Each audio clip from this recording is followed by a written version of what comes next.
How to change language in Shopify. Hi everyone, welcome back to Wake&Tech.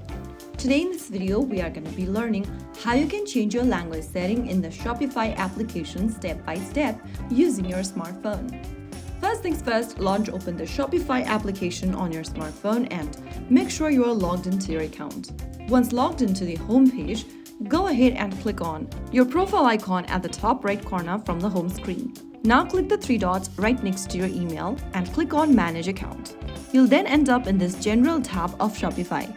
Scroll down from the General tab and look for the language drop-down, click on it, and then select a different language you want to change to. Right after you do that, click on Save at the top right corner.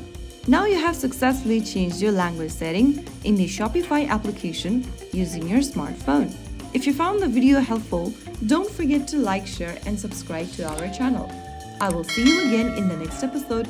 Thank you for watching.